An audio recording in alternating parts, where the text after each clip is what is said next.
A quick reaction to Villarreal versus Real Madrid.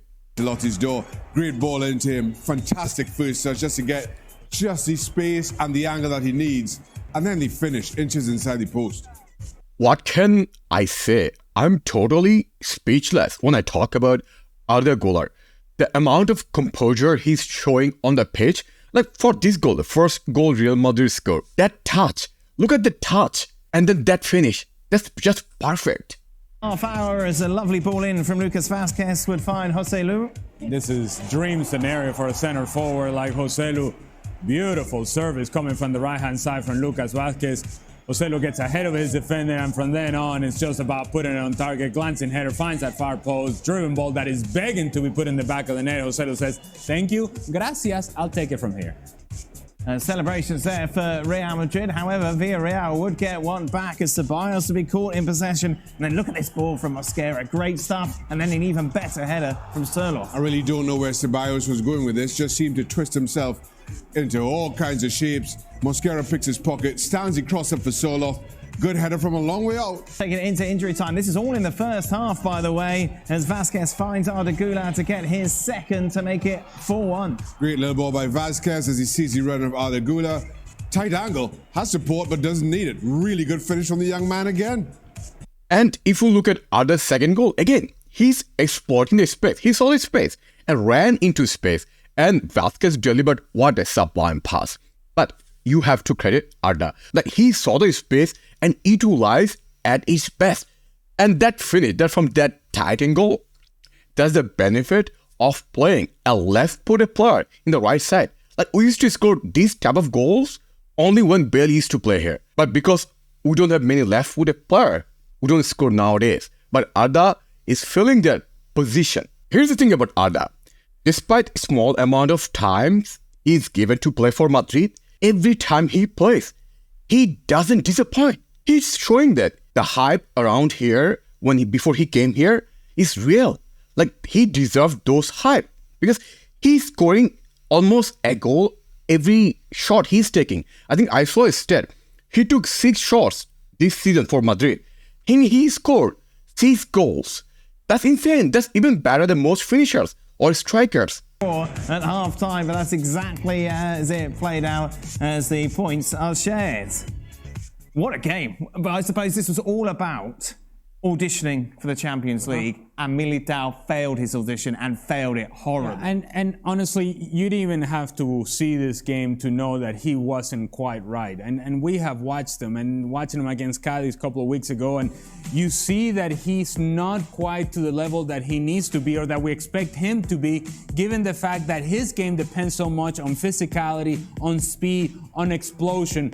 And today you just saw a guy that could not compete at the highest level. Sørloth out-jumping him regularly, manhandling Militao and holding the ball up, outrunning Militao in behind. Strength is not there, the physicality is not there, the explosion is not there, which is, honestly, it's unfair to expect this from Militao because you're coming back from a major knee surgery. It's a major surgery that he had, a major injury. And so, look, if you expected Militao to be ready to go for Champions League, that's not the case. And I think this is just a straightforward decision. I always thought it was a straightforward decision for Carlo Ancelotti, but if indeed he had any thoughts about it, I think those thoughts are now gone.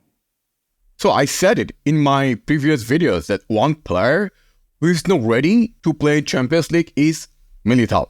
He's not ready. And today, he just proved my theory that he's not just ready. He's not even ready to be in the bench. The performance we saw from Militao today, if I say horrendous, I'm being nice. It could be one of the worst defender performance by Real Madrid defenders this season. We had no identity when we were playing defense. Like, this team, this Real Madrid team, conceded the least amount of goals in La Liga. And today we conceded 4 goals out of nowhere. Only because, now you can blame a lot of players, like even Rudiger didn't play as good when he was playing with Militao. And you can also blame, okay, we had no CDM, like we did not have Tchouaméni, we did not have Camavinga. If we would have a CDM, maybe we would defend better. But I would argue that if I have to pinpoint just one player for today's horrendous defending, is none other than Militao. These are like high school defending mistakes. Like you can't defend like this. Like there's no individual duel winning by him. Every duel he lost with Salah. And Ale already talked about physicality. And today we did not see any physicality from Arda Militao. It feels like he became weaker after that injury. It's not just bad defending. His positional awareness today was non-existent. Like he wasn't looking where Salah is. Now it's just one match. So I'm not going to overreact like most of the online fans, right? Because for me, it happens. Like you can have one shitty games. But luckily, it didn't matter for us. Because for us, this match doesn't matter, right?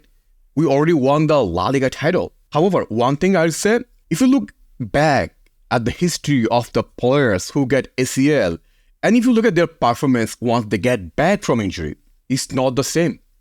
They are not the same players. I'm concerned that it could be the same reason for Militao, but hopefully that's not the case. There are a lot of also other instances where players came back to their prime. He's only 26, so hopefully he'll be back to his best. Because if he plays like this, he has no place at this team. Meanwhile, Lunin given the start ahead of Courtois. Couldn't have actually done anything about any of the goals, I think it's fair, but you concede 4, it doesn't help your case. Yeah, that was not a straightforward decision for Carlo Ancelotti as to who his goalkeeper would be. I didn't think it would be. And while you're right, and I don't think no harm was done to Lunin. He didn't inch up on Courtois in today's performance. He did everything, had a very good save early on, but then not an awful lot from there on in. You just don't want to be conceding 4 in this audition, regardless of how those 4 are conceded. Not when the goalkeeper that's keeping you out, in most people's opinion, is the best in the world right now. So Lunin versus Courtois. I said in my last video that if Carlo chooses Courtois, I'm good with it. If Carlo chooses, say, Lunin, I'm fine with it. Because he's the coach. He's the one who makes the decision, right? And we have to go for it. However, after today's performance, I mean, it's very easy choice I get for Carlo. Like, it has to be Courtois, I guess, because Courtois was insane last few matches. One thing I say, okay, we consider 4 goals. Lunin couldn't do anything. And you can't even blame him for any of those goals. However, if Courtois would be on the goalie today, he would at least save 2 of those. That's the difference between Courtois and Lunin. Another thing people don't realize, when Courtois plays, our build-up from the back is much better. His ball distribution is way, way better than Lunin. That's a fact. Short list. Players who have scored 4 goals against Real Madrid in La Liga. You think back, Castellanos, of course, did it last year. Before then, though, 1947. Oh. 1944, 1940, and 1935. Definitely Shaq. So that is then Sorloth, the 6th player to do it against Real Madrid. What a performance from him. Like, that first goal was brilliant with his head, and then the second half obviously showed what he can do with his feet as well. And part of the conversation leading up to this game was, hey, the Pichichi race, and Dobbik, who was at the time was leading both Sorloth and Jude Bellingham by 1 goal. You thought that maybe there's going to be a performance in the second half by Jude Bellingham coming off the bench, and maybe he's going to score the goals. Some may have thought Alexander Sorloth, but nobody, and I mean nobody, had Alexander Sorloth scoring 4 goals against Real Madrid. And can I just tell you, he's not going to want to hear this. Jan is not going to want to hear this. Alexander Sorloth actually could have scored and should have scored more goals in this game. Some of his most difficult headers he put in the back of the net. Other headers that were actually essentially tap-ins for a guy that has already scored 4 goals, he missed. He actually had chances to score a 5th and a 6th goal that were clear opportunities. Regardless, still a big moment for him, big moment for Villarreal, big comeback. So I'm not going to spend much time talking about Sorloth. One thing I say, today Sorloth scored 4 goals, not because of his individual brilliance, not because he was super fantastic. Yes, he was fantastic, but not like individual 4 goals, like he was unstoppable. It was more because of Militao's blunder. That's all I say. Now let's move to another reason why we didn't play well in second half, even in first half when we defended, is because another player we have to discuss. Actually, there are a few players, but one player we have to discuss. Like, what is his role? What is his function? Dani Ceballos. Like, this guy doesn't know how to pass. He doesn't know how to build up. He doesn't know how to defend. And he doesn't know how to attack. I don't know why he's playing for Madrid. Like, he doesn't have our DNA.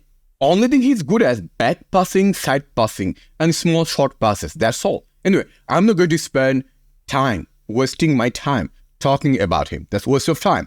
All I'll say, hopefully, this is last season of Ceballos with Real Madrid. I don't want to see him in Madrid. Let's discuss some other points. For example, Arda. Arda was insane.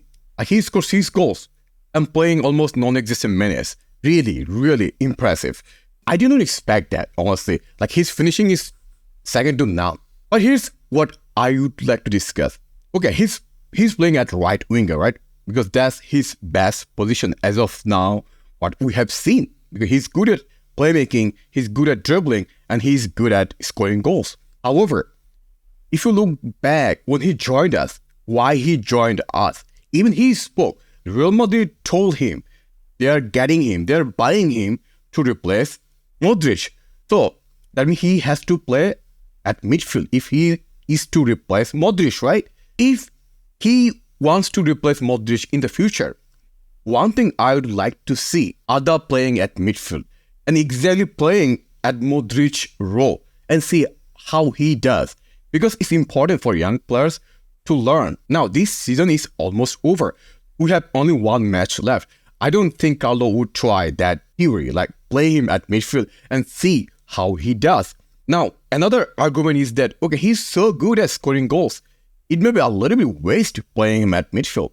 So, what do you think? Do you think he's better at midfield or is better to play him at right wing? Also, another point we have to discuss today, we almost played B team. Like, other than Rudiger and Fede, we played players who would not play in Champions League, right? Who will not be in starting 11 of Champions League final. But I hope that next match, we should give our starters more game time because that's crucial to have that match sharpness before going to the final. Anyway, let me know what you think about our performance today. Let me know anything. What do you think about Arda?